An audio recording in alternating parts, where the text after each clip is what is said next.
Salim Haji Said. Itulah nama lengkapnya. Tetapi orang lebih suka memanggilnya Salim Said. Dia lahir di Parepare, Sulawesi Selatan, tepat 2 tahun sebelum peristiwa bersejarah 10 November 1945. Dari sebuah kampung di timur Indonesia, Salim Said lalu menjelma menjadi salah satu tokoh terkemuka di Indonesia. Boleh dibilang, Salim Said merupakan sosok yang nyaris komplit. Dia merupakan aktivis, akademisi, peneliti, seniman, juga seorang wartawan dan penulis. Sebagai seorang aktivis, Salim cukup kerap terlibat dalam berbagai aktivitas gerakan maupun pemikiran berkaitan dengan isu politik dan hukum. Dia adalah salah satu mentor terbaik bagi para aktivis generasi di bawahnya. Salim Said juga merupakan seorang mantan wartawan. Dia kenyang dengan berbagai pengalaman liputan. Dia pernah menjadi redaktur Pelopor Baru, Harian Angkatan Bersenjata, dan redaktur majalah Tempo pada tahun 1971 hingga 1987. Keterlibatannya sebagai wartawan di Harian Angkatan Bersenjata mengantarkannya bersinggungan dengan banyak pengetahuan di bidang militer. Gelar profesor yang disandangnya cukup menjadi bukti ketekunan dalam studi di bidang militer. Salim Said merupakan salah satu pengamat, bahkan dianggap sebagai ahli militer. Pendapat dan komentarnya sering dimuat di berbagai media massa. Selain itu, sejak tahun 2000 Salim menjadi salah satu dosen luar biasa di Universitas Muhammadiyah Malang. Pada tahun 2005, dia melampaui syarat angka kredit dan diangkat dalam jabatan sebagai guru besar Fakultas Sosial dan Ilmu Politik Universitas Muhammadiyah Malang. Salim Said juga merupakan seorang seniman. Dia pernah menjadi anggota dari Dewan Film Nasional serta Dewan Kesenian Jakarta. Dia sering berpartisipasi dalam diskusi tentang film, sejarah, sosial, dan politik Indonesia dalam tingkat nasional maupun internasional. Salim dinilai mampu memajukan seni sekaligus menggairahkan kritik. Sebagai penulis, beberapa buku Salim Said diantaranya Profil Dunia Film Indonesia tahun 1982, Militer Indonesia dan Politik, Dulu, Kini, dan Kelak tahun 2001, Dari Gestapo ke Reformasi, Serangkaian Kesaksian tahun 2013, serta Gestapo 65, PKI, Aidit, Soekarno, dan Soeharto pada tahun 2018. Seiring usia yang semakin lanjut, kesehatan Salim memang mulai menurun. Keluarga menyebutkan, Salim Said sempat bolak-balik dirawat di rumah sakit hingga akhirnya mengembuskan napas terakhir di RS Cipto Mangunkusumo, Jakarta Pusat, Sabtu 18 Mei 2024 pukul 19.33 waktu Indonesia Barat. Selamat jalan, Prof.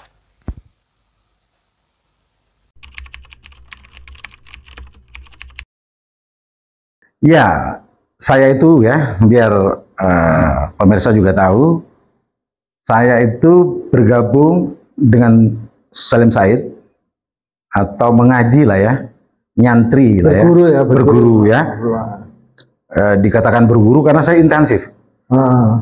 Sejak pemilu 2014 ya, legislatif, belum presiden ya, itu saya sudah bergabung dengan Profesor Salim Said dengan Institut Peradabannya. Jadi sampai detik ini saya kira-kira 10 tahunan lah. Bisa dijelaskan?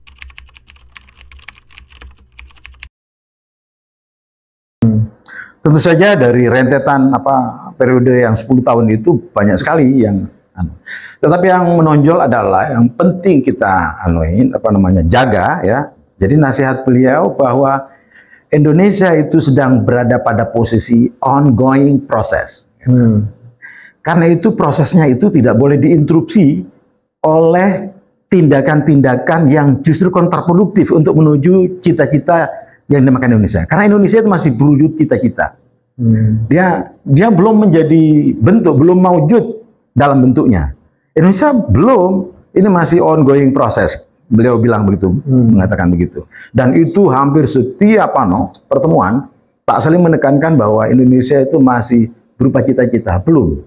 karena blended secara demografis itu juga belum terjadi.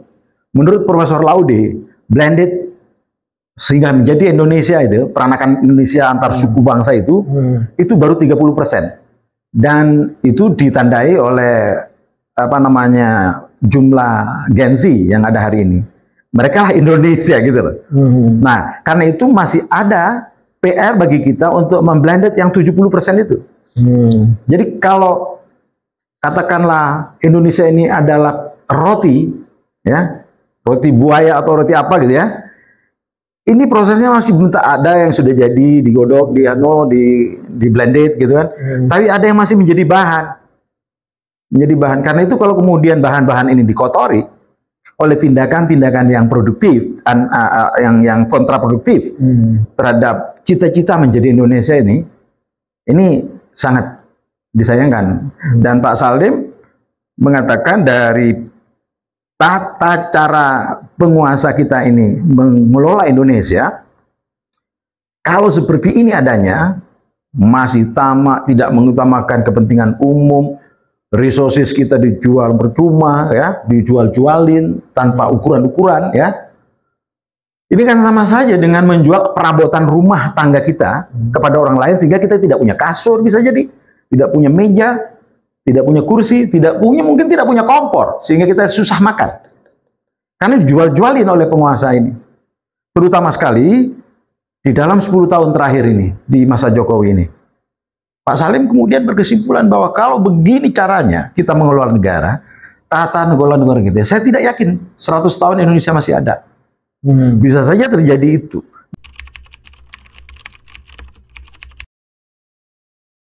Nah, saya kan juga dekat dengan Profesor Delier Nur. Waktu saya aktif menjadi wartawan, saya sering mewawancarainya di ruang perpustakaan beliau. Dan kepada saya, beliau menitipkan banyak hal juga ya tentang Indonesia. Misalnya saya bertanya kepada Pak Delier, Bapak kan sudah berumur, berusia lanjut, apa kira-kira yang perlu dititipkan kepada anak bangsa ini? Dia bilang, pertama adalah negara harus serius mengurus warganya sesuai dengan konstitusi negara, mensejahterakan rakyat. Keadilan sosial harus tercipta, mencerdaskan kehidupan bangsa harus ini. Mereverse kepada tujuan kita bernegara.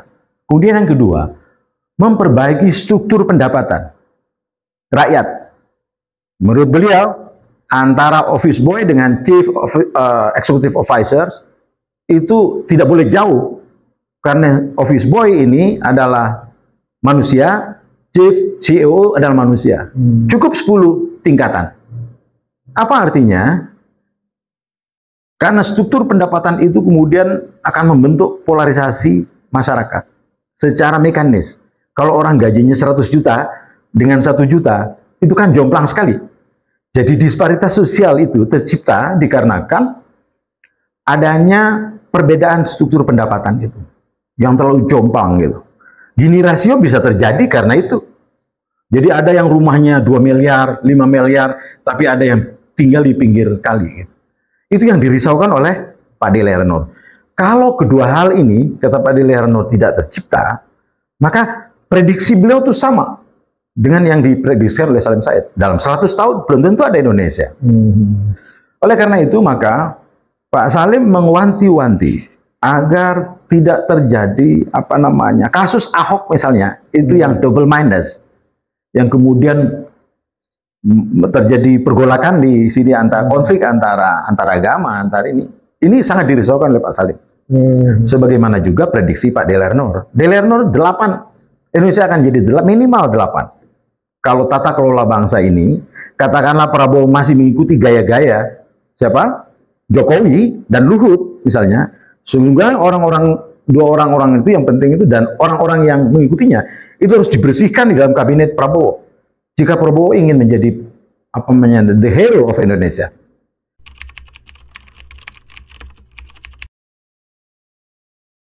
Ya, jadi begini, antara Salim Said dan Delier Nur itu bersisian cinta tentang Indonesia. Satu cintanya. Jadi satu, Pak Salim itu Yang terpenting adalah apa yang dikatakan dia tentang dirinya. Meskipun dia keturunan Arab, dia tidak mau disebut orang Arab. Itu penting. Karena itu kemudian dia marah besar kalau kemudian disebut dengan orang Arab.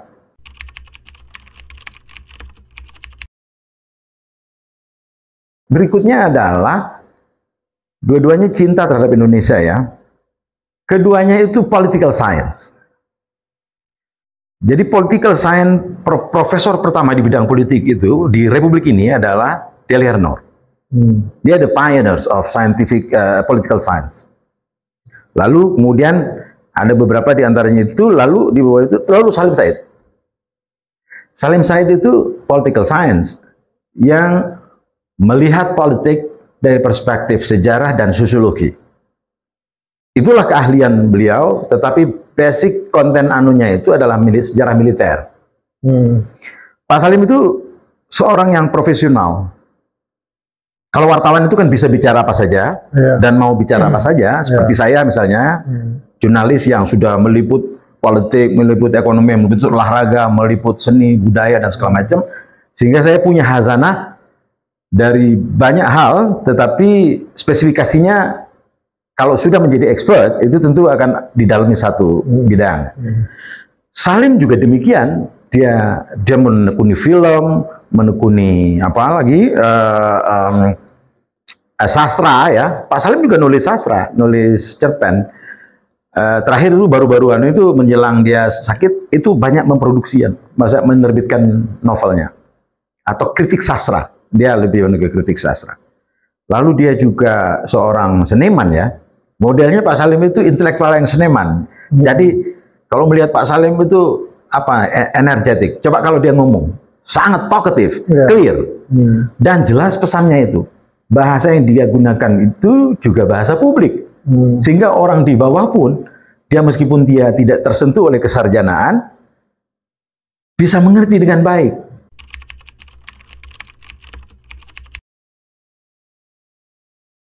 Kata-kata Pak Salim yang terakhir itu, bahwa bangsa Indonesia adalah bangsa yang tidak ada yang takutin, Tuhan saja tidak ditakutin, itu viral gitu.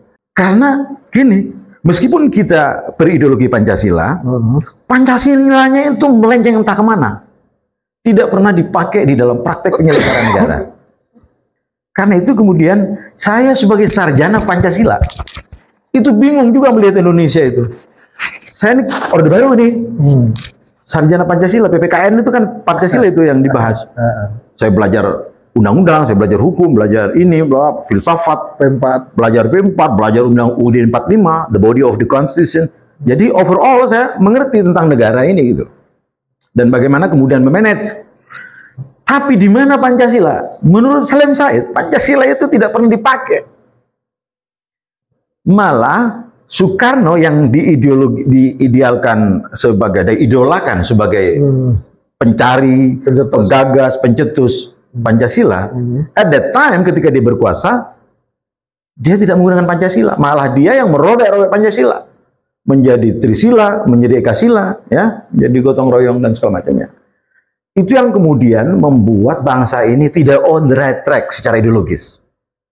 Ini berbahaya sekali kalau orang tidak pernah belajar tentang historical background dari perkembangan bangsa ini, mulai dari konstituante, ya, atau perumusan undang-undang dasar negara, konflik-konflik yang terjadi di situ, itu tidak akan pernah paham, tidak pernah menangkap bagaimana sebenarnya mengelola Indonesia yang benar. Bagi orang yang tidak punya wawasan itu dan berpolitik dianggap sebagai mencari pekerjaan, itu kan salah total. Salah total, dan orang-orang yang berpikiran seperti itulah yang kemudian merusak secara sistematis negara ini. Dan itu harus dihalau sekarang, sejak sekarang harus dihalau. Kalau 5 tahun lagi dibiarkan, tambah hancur negeri ini. Dijual-jual, kayak Luhut menjual nikel, menjual ini, tanah kita dikasihin pada Cina dan segala macam.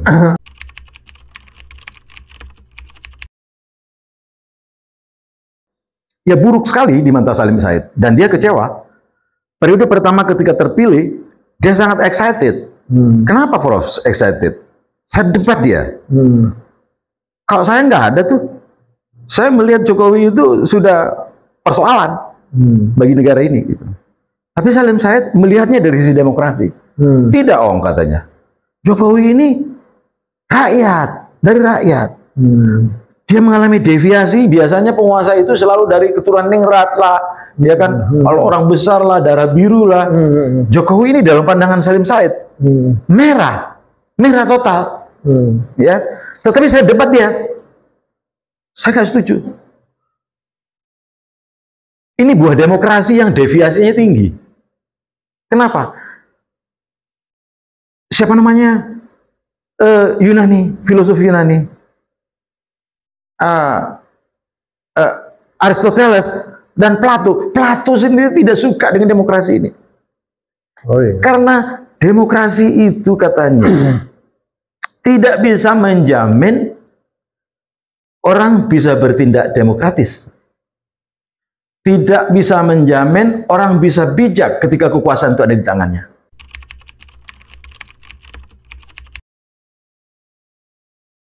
Salim Said diam aja. Ya juga katanya kan. Karena tidak semua orang, Prof, bisa bertindak aristokratik. Darahnya. Kan orang berproses melihat kekuasaan itu kan harus ada wisdom, ya kan? Mementingkan kepentingan publik, umum, secara bukan kepentingan pribadi seperti yang hari ini dikatakan dilakukan Jokowi, lalu menjual-jual aset, tidak pernah berpikir strategi tentang pentingnya bangsa di masa depan. Anak-anak dan cucu-cucu kita kan harus diproteksi. Kalau seluruh perangkat rumah tangga kita jual begitu rupa ke orang lain, habis. Mengkasih konsesi orang lain, sementara rakyat diperas-peras melalui berbagai aneka pajak. Ini kan tidak bijaksana.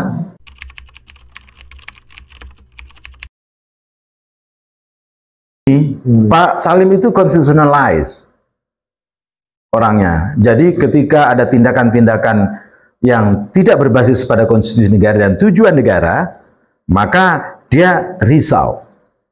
Karena itu menurut beliau, jika praktek penyelenggaraan negara tidak berbasis pada nilai-nilai disepakati, ya, common platform dari kita bernegara yang kemudian dikristalisasi di dalam Undang-Undang Dasar 45 dan Pancasila itu, ketika bekerja di luar itu dia sedih sekali. Beberapa kali dia melihat MK itu buruk sekali di mata dia.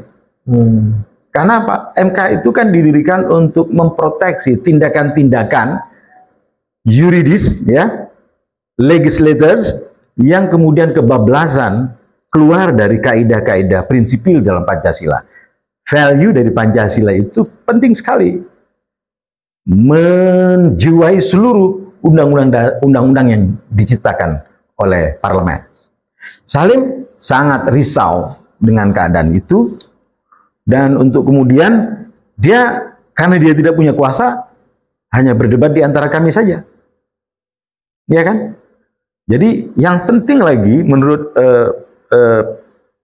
Pak Salim itu, mengetahui persoalan itu lebih penting daripada mencari lebih dulu solusinya. Sehingga kalau kita tahu persoalan dari bangsa ini, apa sebenarnya epicentrum dari masalah itu akan jauh lebih mudah kita mencari solusinya. Itu Salim Said, itu khas Salim Said. Jadi kita harus mengerti, persoalan itu apa, esensi persoalannya. Karena itu kita harus mengumpulkan fakta-fakta, informasi-informasi yang dibutuhkan sebagai tools of analysis dari apa yang kita bahas. Jadi kalau orang membabi buta, dia akan berdebat kusir karena dia tidak tahu akar persoalan. Karena itu bertindak filsafat, itu berpikir filsafat sangat dianjurkan oleh Salim Said.